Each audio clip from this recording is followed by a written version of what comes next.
I need you to understand two things. First, the world will look nothing like it looks now in the next 5 to 10 years. Life in general will just change in ways that we cannot predict, and that has always been the case, but I feel like now it's even more so. The second thing you need to understand is that whatever changes occur won't happen by random chance. My name's Cameron, and I'm getting my PhD in biomedical engineering, but I make civic education content for regular, everyday people in order to inform and educate normal people, and then also to promote class consciousness. Whatever changes occur won't happen by random chance. There are people that are making decisions that shape where the world heads and how our lives change.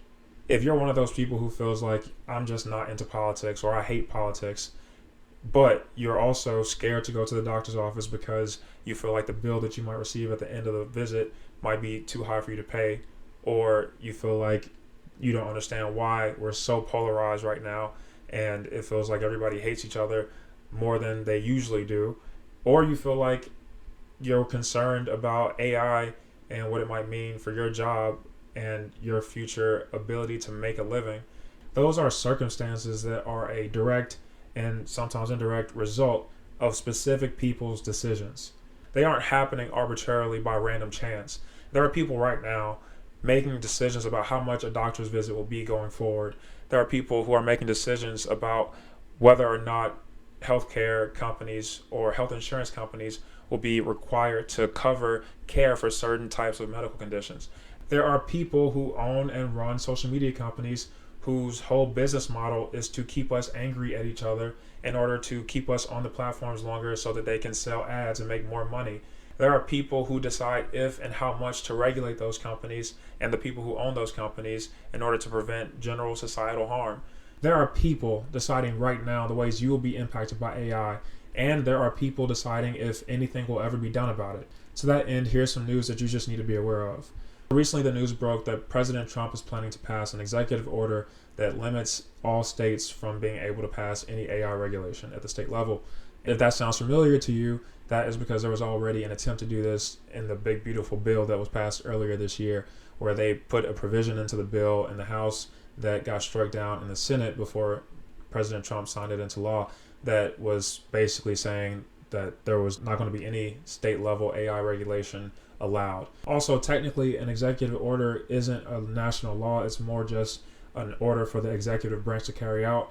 But he can still leverage the power of the executive branch and say, these states that aren't following exactly what I'm suggesting in this executive order, I'm not going to give them federal funding for whatever else they need. The Trump administration's argument is that we need to have one national framework for how we regulate AI. And that would make sense if any energy or effort at the federal level was going into studying AI and the negative implications that it can have in any number of societal domains. But that is not happening.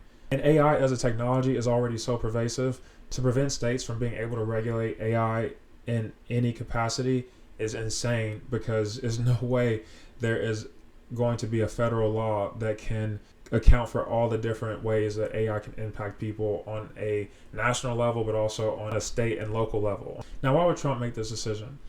I don't know what's going on behind the scenes, but we can all see very publicly, it's right in our faces, all the tech billionaires and CEOs who own and operate the largest companies in the world that control so much of how our society functions now, and who are controlling the future of our societies with the development of general artificial intelligence. And it benefits Trump when they are paying to go to his inauguration, when they're bringing him little gold trinkets in the White House just to inflate his ego, when they're willing to suck up to him in ways that he really likes. Literally, Mark Zuckerberg was caught on camera saying this to Trump right after a meeting with Trump and all the tech CEOs in the White House, where all of them went around and kissed his ass.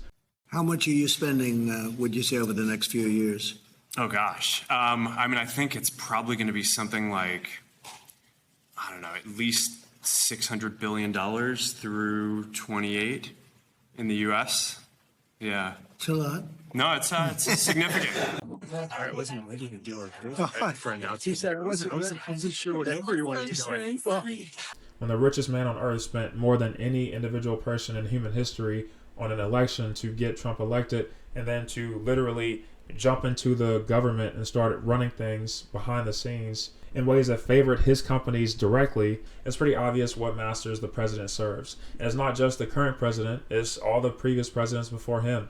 They serve the interests, the government serves the interests of large corporations and titans of industry.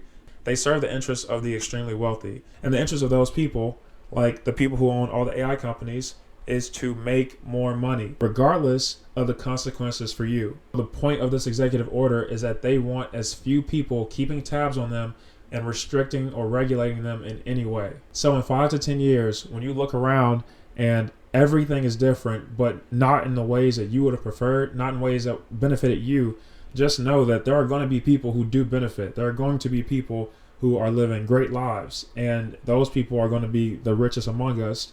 And we won't have anything to blame for any struggles that the changes bring us except our own complacency and apathy.